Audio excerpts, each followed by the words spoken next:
முருகன் குமரன் குகனென்று மொழிந்து உருகும் செயல் தந்து உணர்வென்றருள்வாய் பொறு புங்கவரும் புவியும் பரவும் குரு புங்கவ என் குண பஞ்சரணே. நீங்கள் ஒரு முருகபக்தராக இருந்தால் கமெண்ட்டில் ஓம் சரவண பவ அப்படின்னு டைப் பண்ணிவிட்டு பதிவை பாருங்கள். முருகபக்தர்கள் அனைவருமே இந்த வருடம் வரக்கூடிய ஜூலை 28 ஆடி செவ்வாய்க்கிழமையாக இருக்கக்கூடிய இந்த நாளை நம்ம தவற விடவே கூடாது. ஏன்னா மிக மிக ஒரு சக்தி வாய்ந்த நாளாக இருக்குது. ஏன் அப்படின்னா இது ஆடி பௌர்ணமியோடு சேர்ந்து வருது. ஜூலை 29 ஆடி பௌர்ணமி வந்தாலும் ஜூலை 28 உங்களுக்கு ஆடி பௌர்ணமி ஆரம்பிச்சிடுது. இதை குரு பூர்ணிமா அப்படின்னு சொல்லுவோம். இந்த பௌர்ணமி அப்படின்னாவே நம்மெல்லாம் சிவனுக்குரிய நாள் தான் அப்படின்னு நினச்சிக்கிறோம். கிரிவலம் வர்றது, விஷ்ணு பக்தராக இருக்கிறவங்க அன்றைய தினம் சத்யநாராயண பூஜை செய்கிறது, இது மட்டும்தான் நினச்சிக்கிறோம். பௌர்ணமியில் முருகபெருமானை நம்ம வழிபடணும். சிவனோட நெற்றிக்கண்ணில் இருந்து தான் முருகபெருமான் அவதரித்தார். அதனால் இந்த நாளில் சிவனையும் முருகனையும் நம்ம ஒரு சேர வழிபடணும். இந்த நாளில் ஆடி செவ்வாயும் சேர்ந்து வந்திருக்கு. செவ்வாய் அப்படின்னாவே முருகனுக்கு உகந்த நாள். ஆடி செவ்வாய் அப்படிங்கிறது முருகனுக்கு மிக மிக விசேஷமான ஒரு நாள். இந்த நாளில் மிக எளிமையான வழிபாடு இது கைமேல் பலன் தரக்கூடிய ஒரு வழிபாடு. நம்முடைய கஷ்டங்கள் எல்லாத்துக்குமே ஒரு முற்றுப்புள்ளி வைக்கக்கூடிய ஒரு அரிய நாளாக இருக்குது. அதனால் இந்த நாளை மிஸ் பண்ணிடாதீங்க. இந்த வாரம் இல்லாமல் இதை மற்ற நாள்லையும் செவ்வாய்க்கிழமையில் செய்யலாமா அப்படின்னு நினைப்பீங்க. எல்லா செவ்வாய்க்கிழமையும் செய்ய வேணாம். ஆனால் இதற்கு அடுத்து வரக்கூடிய ஆடி செவ்வாயில் இந்த பரிகாரத்தை செய்யுங்க. நிறைய பேர் இதன் மூலமாக பலனடைந்த ஒரு எளிய பரிகாரம் தான் இது. பொதுவாக ஆடி மாதம் அப்படின்னாவே அம்மனுக்குரிய மாதம். இந்த ஆடி மாதத்தில் அம்மனை எப்படி நம்ம வழிபடுறோமோ அதே போல் அவளுடைய மைந்தனான முருகபெருமானையும் நம்ம சேர்த்து வழிபடணும். அதுவும் ஆடி செவ்வாயில் அம்மனையும் முருகனையும் கட்டாயமாக நினச்சி நம்ம வழிபடணும். ஆடி பௌர்ணமி அப்படின்னா நான் சொன்னேன்லையா, குரு பூர்ணிமா, குருவை வழிபடக்கூடிய ஒரு உகந்த நாள். உங்களுடைய குலதெய்வத்தை இன்றைய நாளில் கட்டாயம் வழிபடணும். உங்களுடைய குரு யாராக இருந்தாலும் சரி, குருவுக்கெல்லாம் குருவாக இருக்கக்கூடிய நம்மளுடைய திருச்செந்தூர் முருகபெருமானை நினச்சி இந்த வழிபாட பரிகாரத்தை செய்யுங்க. 6 படை வீடுகள்லையே திருச்செந்தூர் மிக சிறப்புடையது. ஏன்னா மற்ற தலங்களில் எல்லாமே முருகபெருமான் குன்றின் மேல் இருப்பார். ஆனால் இந்த ஒரு தலத்தில் மட்டும்தான் கடலுக்கு அருகில் இருக்கிறாரு. கடலில் இருந்து பெறக்கூடிய உப்பை வைத்து தான் இந்த திருச்செந்தூர் முருகனை நினச்சி இந்த ஆடி செவ்வாயில் ஆடி பௌர்ணமியும் சேர்ந்து வரக்கூடிய இந்த நாளில் இந்த பரிகாரத்தை நம்ம செய்ய போகிறோம். ஆடி மாதம் அப்படின்னாவே தட்சிணாயன காலம் அப்படிம்பாங்க. இந்த தட்சிணாயன காலத்தில் ஈவினிங் 6 மணிக்கு மேலே இந்த வழிபாடு, இந்த பரிகாரத்தை செய்யலாம். குறிப்பாக சொல்லணும் அப்படின்னா செவ்வாய் ஓரை அப்படிங்கிறது செவ்வாய்க்கிழமையில் மிக சக்தி வாய்ந்த ஒரு நேரம்.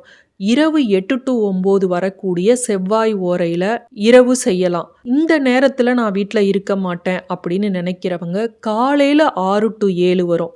அந்த நேரத்தில் செவ்வாய் ஓரை அதுலேயும் நீங்கள் செய்யலாம். அதுவும் முடியல அப்படின்னா மதியம் வரக்கூடிய 1 to 2 இந்த செவ்வாய் ஓரையிலையும் இந்த பரிகாரத்தை நீங்கள் செய்யலாம்.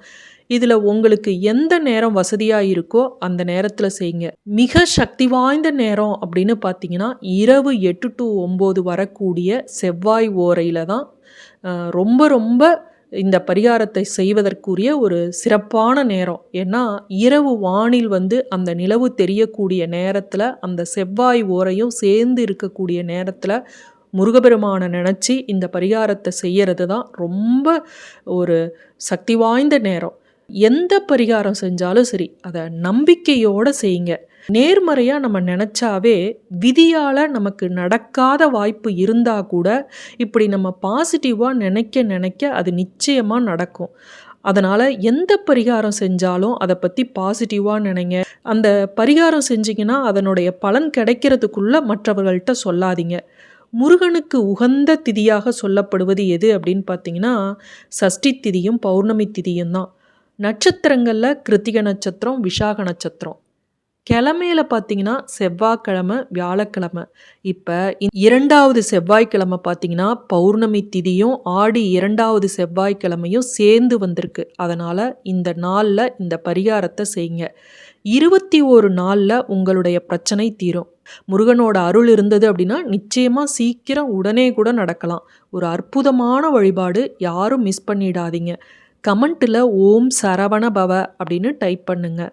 இப்ப இந்த பரிகாரத்தை எப்படி செய்யறதுன்னு பார்க்கலாம். இதற்கு 6 வெற்றிலை எடுத்துக்குங்க. நல்ல நிலையில இருக்கக்கூடிய 6 வெற்றிலை போதும். கைப்பிடி அளவு உப்பு எடுத்துக்குங்க. ஒரு அகல் தீபம் ஒன்று எடுத்துக்குங்க. அகல் தீபம் தான் வேணும். புதுசாகவும் இருக்கலாம், அது பழசாகவும் இருக்கலாம், அது உங்களுடைய விருப்பம். ஆனால் அகல் தீபம் தான் எடுத்துக்கணும், வேற விளக்கு எடுக்காதீங்க. இப்போ நம்ம வெற்றிலை மீது தீபம் ஏற்றுவோம் இல்லையா, அதுதான். ஆனால் அதில் சில மாற்றங்கள் செய்து இந்த ஆடி பௌர்ணமியும் செவ்வாய்க்கிழமையும் சேர்ந்திருக்கக்கூடிய நாளில் முருகப்பெருமானுக்காக இப்படி நம்ம தீபம் ஏற்றுவதனால நம்மளுடைய துன்பங்கள் அனைத்துமே கடலில் கரைத்த பெருங்காயம் மாதிரி நம்மளுடைய கஷ்டம் அனைத்தும் காணாமல் போகும். இதை தீட்டு காலத்தில் ஏற்றாதீங்க. அசைவம் சாப்பிட்ருந்தீங்க அப்படின்னா இந்த பரிகாரத்தை செய்யாதீங்க. இந்த தீபத்தை கிழக்கு முகமாகவோ அல்லது வடக்கு முகமாகவோ தான் நம்ம ஏற்ற வேண்டும். முதல்ல தரையை சுத்தம் செஞ்சுருங்க. தரைக்கு பதிலாக நீங்கள் ஒரு மனைப்பலகை இருக்குது அப்படின்னா அந்த மணப்பலகையிலையும் நீங்கள் வச்சு செய்யலாம்.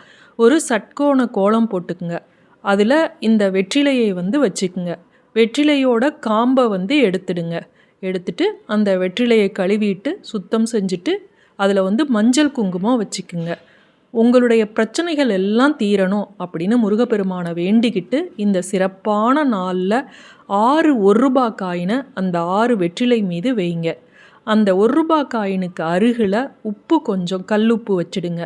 அந்த உப்பு மேலே சிறிது மஞ்சள் குங்குமம், சிறிது அந்த ஒவ்வொரு இதுலேயும் கொஞ்சம் கொஞ்சம் உப்பு வைப்பீங்க இல்லையா, அந்த உப்பு மேலே போட்டுடுங்க.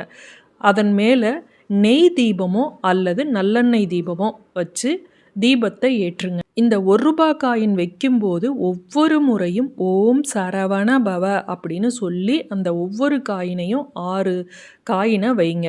வச்சுட்டு தான் இந்த தீபத்தை நம்ம ஏற்ற வேண்டும். இந்த தீபத்தை ஏற்றி வைத்து உங்களுடைய வேண்டுதலை அந்த தீபச் சுடரை பார்த்து முருகனாக பாவித்து, அம்மனாக பாவித்து உங்களுடைய வேண்டுதலை சொல்லுங்க.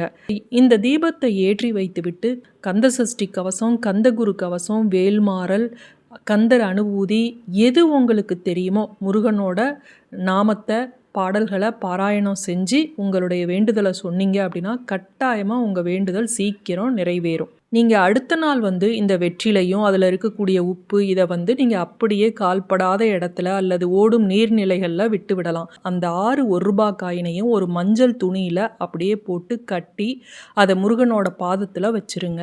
உங்கள் வேண்டுதல் நிறைவேறியதும் சீக்கிரம் நிறைவேறியவுடன் அதை பக்கத்தில் இருக்கக்கூடிய முருகன் கோவிலில் போட்டுடுங்க.